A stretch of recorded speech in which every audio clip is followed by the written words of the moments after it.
오늘은 에스겔 29장 말씀입니다. 에스겔 29장은 애굽에 대한 심판을 말하고 있습니다. 이제 두로에 대한 심판, 그리고 이제 애굽에 대한 심판을 말하고 있습니다. 애굽을 은유적으로 말할 때 이집트 나일강에 사는 큰 악어, 그러니까 그 강의 왕, 그런 식으로 은유적으로 얘기를 하고 있습니다. 그래서 그 큰 악어가 이 강은 내 거다, 내가 이 강을 만들었다 라는 그런 오만, 자만을 나타내는 것으로 묘사되고 있어요. 그러니까 이런 말씀들을 우리가 볼 때마다 느끼는 것은 하나님께서 우리를 강하게도 하시고 부하게도 하시고 흥하게도 하시는데, 우리가 착각하기를 내가 이건 내 거다, 내가 잘나서 내가 능력이 있어서 이런 자만과 오만을 할 때 하나님께서 그것을 꺾으신다라는 것, 깨뜨린다라는 것을 말해주고 있는 거예요. 그래서 내가 이 강의 왕이다, 이건 내 거다, 내가 이 강을 만들었다, 심지어 그렇게까지 자만하고 오만하고 자신의 능력을 부릴 때 하나님께서 그 큰 악어를 갈고리로 꿰어서, 갈고리를 이렇게 탁 꿰어가지고 끄집어내겠다, 그래서 땅바닥에 던지겠다라는 거예요. 그러니까 교만은 패망의 선봉입니다. 두로도 큰 부를 이루었지만 결국 그것이 다 내 거다, 내가 원래부터 나는 똑똑하고 지혜롭고 나는 아름답다, 이런 식으로 하면서 하나님 자리를 넘보고 또 마치 자기가 하나님인 채 하다가 결국은 하나님의 심판을 받고 무너지는 것으로 말하고 있어요. 그 모습 속에 얼핏 사탄이 겹쳐서 보이는 것, 그걸 느낄 수가 있었죠. 또 오늘 말씀도 이제 애굽에 대한 심판인데, 이 애굽은 옛날부터 강성한 제국이었어요. 강성한 나라다 보니까 이 하나님의 백성 이스라엘에게 있어서는 언제나 어떻게 보면 선망의 대상, 그래서 늘 힘들 때마다 고리 가서 의지하고 싶은 그런 느낌이 듭니다. 그래서 이런 이스라엘에게 있어서의 애굽은 오늘날 우리 성도들에게 있어서 어떤 느낌이냐면, 우리가 옛날에 거기서 좀 살다가 이렇게 살다가 하나님을 섬기려고 나온 세상의 비유가 돼요. 그러니까 우리가 세상에서 살았었잖아요. 하나님을 알기 전에. 하나님을 알기 전 세상, 그걸 우리가 보통 그냥 하나님이 없는 세상이라고 얘기합니다. 그러다가 거기서 나와서 이제 하나님을 섬기게 된 거예요. 왜냐하면 하나님을 섬겨야 내게 복되고 내가 더 진실하고 더 온전한 구원의 삶을 살 수 있다는 걸 믿기 때문에 과감히 그 생활을 청산하고 하나님을 믿기로 선택하고 나왔어요. 그런데 우리가 하나님을 섬기다 보면 힘들고 어려울 때마다 자꾸 뒤를 돌아다 봐요. 다시 애굽으로 가면 거기서는 그래도 편안하게 살았는데, 그래도 먹을 것은 있었는데, 이런 식으로 자꾸 비교의 대상이 되고, 또 우리가 신앙생활 하다가 힘들면 자꾸 세상으로 가고 싶어하는 그런 욕망, 그것을 애굽이 상징하게 되는 겁니다. 오늘 말씀에 애굽을 하나님께서 심판하시고 이스라엘에게 있어서 애굽은 늘 그렇게 뭔가 의지하는 대상이 됐단 말입니다. 그래서 그 애굽을 심판할 때 이스라엘 백성에게 깨우치기를 6절 7절 말씀 보면, 애굽은 이스라엘이 붙잡은 갈대 지팡이 같다라고 그렇게 말합니다. 갈대 지팡이는 대나무나 좀 단단하고 힘 있는 걸로 해야 나에게 도움을 줄 수 있잖아요. 그런데 갈대같이 연약한 거라고 한다면 그걸로 좀 위험할 때 딱 짚었는데 뚝 부러질 수도 있고 확 휘어지고 무슨 힘을 받을 수 있겠냐고요. 그래서 우리 이스라엘이 그걸 자꾸 의지할 때 그건 허망하게 찢어지고 부러지고 흔들리게 될 것이다 라고 말하는 거예요. 그러니까 하나님이 애굽을 심판하시는 의의를 부여할 때 이스라엘에게 너희가 의지하는 것들 결국 허망한 갈대 지팡이에 불과하다 있다라는 걸 깨닫게 하시기 위해서 애굽을 심판하는 거예요. 그러니까 애굽이 큰 나라다 보니까 많은 물고기들이 그 비늘에 붙어 살았다라고 그렇게 얘기합니다. 근데 결국 큰 앙어를 갈고리로 꿰어서 물 밖에 내 던질 때 그 물고기들도 다 함께 같이 던져지게 될 것이다 라고 말함으로써 애굽을 의지하고 거기에 붙어서 사는 민족들, 소수 민족들도 결국은 똑같이 낭패를 당하게 될 것이다 라는 걸 말해주고 있습니다. 그래서 오늘 우리가 얻을 수 있는 1절부터 16절에서 얻을 수 있는 교훈은 결국 우리가 세상을 의지하면 안 된다라는 겁니다. 이스라엘 백성은 누구를 의지해야 됩니까? 당연히 자신을 창조하시고 자기 민족과 국가를 이루게 하신 하나님을 의지해야죠. 하나님이 반석이시고 하나님이 자신들을 지키는 요새고 자기들을 보호하는 방패예요. 그런 믿음을 가지고 하나님을 믿는 신앙으로 당당하게 헤쳐나가야 됩니다. 근데 보통 우리가 이제 인생을 사다 보면 좀 의존적인 사람들이 있습니다. 자기가 주체적이지 못하고 자꾸 다른 사람을 의존해서 살아가려는 악어의 비늘에 붙어 있는 물고기 같은 거죠. 자꾸 의지하려고 하는 거예요. 그러면은 서지 못합니다. 옛날 서정주 시인이 홀로서기라는 그런 시를 쓴 내용처럼 사람은 하나님을 기반으로 해서 스스로 서야 됩니다. 그래야 가장 보기 좋고 그래야 모든 사람들이 대하기에 편한 거예요. 의존적인 사람이 좋은 게 아닙니다. 서로가 여기 솔타이 서로가 얽혀가지고 불편한 거예요. 나도 하나님을 기반으로 해서 내가 주체적으로 당당하게 서서 나의 아름다움을 드러낼 수 있고 나의 재능을 나타낼 수 있다면 그게 가장 내가 건전하고 건강하고 보기 좋고 아름답고 다른 사람이 대하기도 편한 거예요. 그렇게 이스라엘도 바로 서야 했듯이 우리도 하나님을 믿는 믿음 안에서 하나님을 의존해서 하나님을 통해서 하나님이라는 반석 위에 내 인생을 똑바로 세워 나갈 필요가 있는 거예요. 그래야 흔들림이 없습니다. 그래야 꺾여짐이 없어요. 만일 그렇지 못한다면 이 말씀처럼 찢어지고 또 부러지고 흔들릴 수밖에 없게 되는 것이죠. 하나님을 반석으로 삼고 그 위에 튼튼한 여러분의 인생의 집을 세워서 비가 내리고 창수, 홍수가 나도 끄떡없는 그런 인생을 사시기를 주의 이름으로 축원합니다. 이것이 10년 10월 12월 달에 주신 하나님의 애언의 말씀이에요. 애굽에 대해서 심판하시겠다라는 게.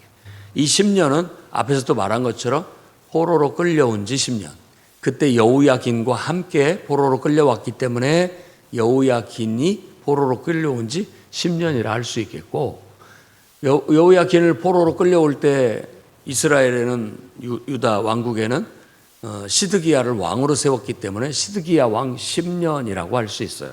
근데 벌써 이제 10월 12일이 됐으니까 이때쯤이면은 9년부터 바벨론이 예루살렘을 봉쇄하고 완전히 봉쇄한 지 벌써 몇 년이 지났고 이제 11년째에 가서 결국은 그 성은 무너지고 함락당하고 성전은 불타고 파괴되고 다 없어지게 될 날이 얼마 남지 않은 때에 이 예루살렘에 대한 심판도 얘기하고 그 주변 이웃 국가들에 대한 심판도 얘기하고 큰 경제 부를 이뤘던 두로에 대한 심판도 얘기하고 이제 늘 의존적이었던 애굽에 대한 심판도 하나님이 내리겠다라고 약속한 겁니다.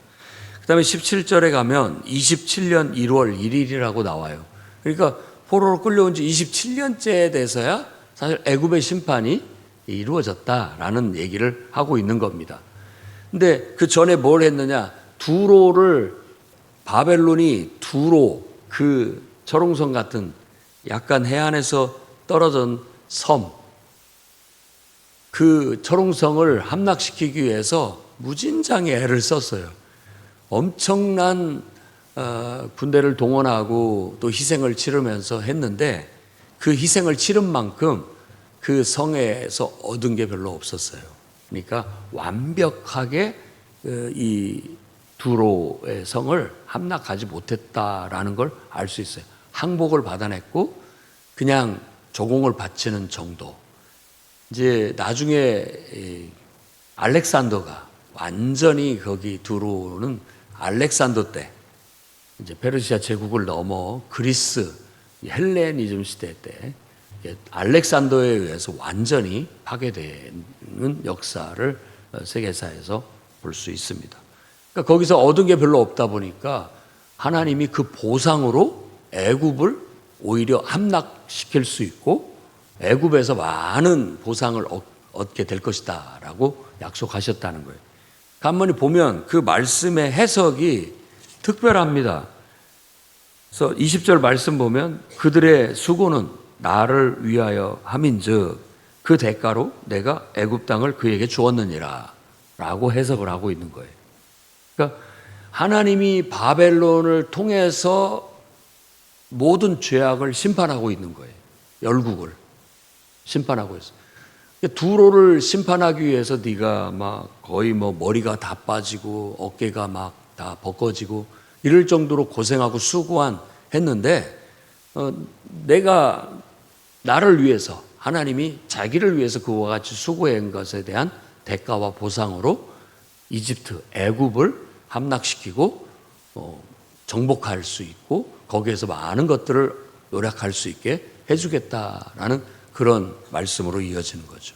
결국 10년에 하나님께서 주어진 애굽에 대한 심판의 예언이 27년 때에 이렇게 성취되게 되었다라는 것을 말해주고 있는 거예요.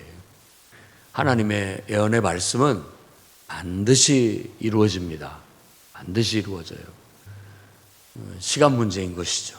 시간 문제. 때가 되면 반드시 하나님의 말씀은 성취되게 돼 있습니다. 우리가 고대하고 바라는 천국도 시간 문제지 때가 되면 반드시 이루어지게 돼 있습니다. 우리 주님의 재림도 시간의 문제지 언젠가 생각지 않은 때에 주님이 영광스럽게 이 땅에 오실 겁니다. 강림하실 거예요. 그러니 우리는 오늘 오시더라도 또 내일 오시더라도 부끄러움 없이 주님을 맞이할 수 있도록 영적으로 깨어 있어야 되죠. 늘 하나님과 영적으로 깨어서 소통할 수 있어야 되겠고 기도할 수 있어야 되겠고 또 하나님을 의지하고 또 하나님 말씀을 듣고 순종하며 살아갈 수 있어야 되겠습니다. 그러면 언젠가 주님은 오시게 될 거고 우리는 당황하지 않고 준비된 상태에서 주님을 맞이하게 되고 하나님의 나라를 선물로 받게 될 줄로 믿습니다. 또 우리가 하나님 앞에 주님을 위해서 정말 머리가 빠지고 어깨가 벗겨질 만큼 애쓰고 수고하면 하나님은 우리에게 보상해 주시는 분이시다라는 걸 믿어야 되겠습니다. 하나님을 섬기는 것은 축복이에요. 복이에요. 주님을 위해서 뭔가 내가 할 수 있고 수고한다라는 것은 정말 하나님 앞에 큰 축복이다라는 믿음을 갖고 우리가 주님의 일을 하고 주님을 위해서 고생하고 수고하는 것을 절대 원망하거나 불평하거나 하지 않아야 되겠습니다. 오히려 기쁘게 여기고 감사하게 여긴다면 그 모든 것이 복이 되어 우리의 사는 날 동안 보상으로 또 우리의 자녀 자손들에게 보상으로 주어지게 될 것이라는 걸 믿어야 되겠습니다. 그 다음에 21절 말씀에 그날에 이스라엘 족속의 한 뿔이 돋아나게 하고 내가 그들 가운데 입을 열게 하겠다. 네가 그들 가운데 입을 열게 하겠다. 여기서 말하는 네가는 에스겔이라고 볼 수 있죠. 역사적으로 본다면 다시 이스라엘의 뿔이라고 한다면 왕을 상징한다고 볼 수 있어요. 왜냐하면 뿔은 권세를 상징하기 때문에. 그래서 한 뿔이 돋아나게 한다라는 말은 이제 이 뿔은 왕을 상징합니다. 그래서 이스라엘의 끊긴 왕통이 다시 이렇게 고개를 들고 일어나게 될 것이다 라는 걸 말해주고 있어요. 역사적으로 본다면 이제 포로로 끌려간 여호야킨이 왕이 나중에 이제 감옥에서 나오게 하고 풀어주고 왕궁에서 왕족처럼 함께 살 수 있도록 이렇게 허락을 해주는 그런 것들이라고 볼 수 있겠죠. 그리고 또 결국 페르시아 고레스 왕제에 의해서 이제 유대인들이 다시 본국으로 돌아가서 위대한 유산 하나님을 섬기는 그 신앙을 거점이 될 수 있도록 성전을 다시 지을 수 있도록 허락을 해줘요. 그런 것들이 좀 다시 뿌리 돋아나고 그루터기에서 새싹이 돋아나는 것과 같은 그런 의미로 얘기합니다. 그런데 그렇게 역사적으로 다시 성전이 재건되어지고 수룹바벨 같은 이제 다윗 왕의 왕통이 총독으로 유민들을 이끌고 와서 그런 대업을 다시 성전을 짓는 대업을 일으키는 것이 이 말씀의 성취인가 보다라고 봤지만 사실은 그건 그림자에 불과한 겁니다. 바로 이 한 뿌리 돋아나게 하고 싹이 다윗의 가지 줄기에서 가지가 나오게 하겠다라는 그 말씀은 바로 하나님께서 성육신하셔서 이 땅에 태어나실 예수 그리스도, 하나님이 예언한 궁극적으로 온 인류를 죄 가운데서 구원하고 하나님 나라를 이루실 바로 그 메시아, 하나님의 기름 부음을 받은 왕, 바로 예수 그리스도를 예언하고 있다는 걸 알 수 있는 것이죠. 그래서 예언이라는 건 이렇게 이중적인 의미를 갖고 있어요. 그래서 성경은 히브리서 같은 때 구약 성경을 해석하면서 구약 성경은 그림자고 모형이다. 그러니까 하나의 그림자에 스쳐 보이는, 그 속에 예수 그리스도가 스쳐 보이는 하나의 사건인 것이죠. 그런 식으로 우리는 어떤 세상의 사건을 볼 때 그 사건이 보이지 않고 그 이면에 어떤 형상이 보이는 거예요. 그 속에 사탄이 보이는지 그 속에 하나님이 보이는지 차이가 있는 것이죠. 이건 하나님의 역사다. 이건 사탄의 역사다. 이런 것들을 분별해낼 수 있는 영적인 해안. 그것은 우리가 하나님 앞에 깨어서 영적으로 깨어있고 늘 영적으로 하나님과 내면이 소통하고 있기 때문에 그게 보이는 겁니다. 그게 느껴지는 거고. 그런데 이것이 끊기면 순전히 육신적인 눈으로 판단하고 그걸로 인해서 결정하게 되기 때문에 큰 낭패를 당할 수가 있습니다. 정말 발람이나 발락의 그 예언을 봐도 그렇죠. 영적으로 열린 눈으로 보면 그런데 또 육신의 눈으로 보면 다른 것을 볼 수가 있어요.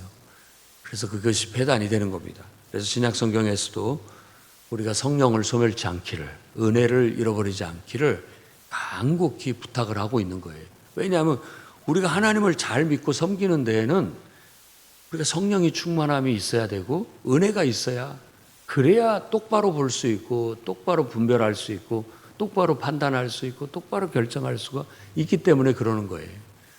그래야 하나님의 뜻을 알고 하나님의 뜻대로 살아가는 것이죠. 그런데 은혜를 다 잃어버리고 또 성령도 다 소멸해버리고 그러면 다시 옛생활, 애굽 생활로 돌아간 것 같아가지고 하나님 믿기 전이나 진배 없어요. 그래서 다시 인간적이고 육신적으로 보게 되고 느끼게 되고 판단하게 됨으로써 결국 신앙인이, 하나님을 신앙하는 신앙은 다 빠져버리고 그냥 다시 안 믿는 사람이나 똑같은 그런 마음과 그런 눈으로 그렇게 생각하고 판단할 수밖에 없게 되는 거죠. 그러니까 우리가 제일 무서워해야 할 것은 우리 안에 은혜를 잃어버리는 것. 나를 은혜로 옷 입고 있어야 되는데 이게 벗겨져 버리면 나는 취약한, 다시 연약한 세상 사람이나 똑같은 존재가 되는 거예요. 정말 마태복음 25장으로 얘기한다면 기름이 떨어진 거예요. 기름이. 이거 당황스러운 일이죠. 기름이 떨어져서 이거 신랑을 할 수가 없는 그런 입장, 그런 상황이 될 수 있다라는 것이죠. 그래서 두려운 마음을 가질 필요가 있는 겁니다. 그래서 우리가 이렇게 본다면 어떤 모습 속에는 사탄이 보이고 어떤 모습 속에는 예수 그리스도가 보이고 그걸 분별할 수 있어야 되고 내 안에도 예수 그리스도가 충만한가, 내 안에 혹시라도 세상이나 사탄이 영향을 미치고 있지는 않는지 이런 것들을 분별해내서 우리가 영적인 싸움을 적절히 싸워야 이스라엘처럼 주저앉지 않고 이렇게 불이 꺼져가고 간등간등 이렇게 되지 않고 늘 불을 밝히면서 하나님의 백성답게 또 하나님의 자녀답게 힘있고 능력 있게 하나님의 영광을 드러내며 살아갈 수 있다고 믿습니다. 저와 여러분은 이런 말씀을 통해서 첫째로 교만하지 말고 내게 주어진 모든 것은 하나님의 것이다. 하나님이 나에게 맡겨주신 것이다. 내 마음대로 쓰라는 것이 아니라 하나님의 뜻대로 써야 되는 것이다. 라는 겸손을 배울 수 있기를 바랍니다. 그리고 우리가 세상을 의지하면 그건 갈대지팡이와 같아서 결국 우리 인생은 찢어지고 꺾어지고 흔들릴 수밖에 없다. 그리고 이제 하나님이 약속한 예언의 말씀은 반드시 이루어진다. 반드시 이루어진다. 시간의 문제지 반드시 이루어진다라는 거. 그리고 정말 예수 그리스도를 통한 온 세상의 구원의 복음이 이제는 선포되었으니 모든 사람에게 예수 그리스도를 알리고 나도 예수 그리스도로 옷 입고 모든 사람이 예수 그리스도 안으로 들어와서 그리스도로 옷 입고 구원받아 하나님의 자녀가 되고 천국 백성이 될 수 있도록 꿈과 비전을 가지고 그 비전을 표방하면서 그걸 외치고 실천하고 나아가는 저와 여러분이 되기를 주의 이름으로 축원합니다. 기도하겠습니다. 거룩하신 주님, 우리가 하나님 말씀대로 살면 하나님께서는 반드시 우리를 보상하시고 그 말씀대로 이루어질 것을 믿습니다. 주님을 위해서 수고하되 때때로 머리가 벗겨지고 또 어깨가 짓무른다 할지라도 기쁨과 감사함으로 주님을 섬길 수 있는 저희들이 되게 해 주옵소서.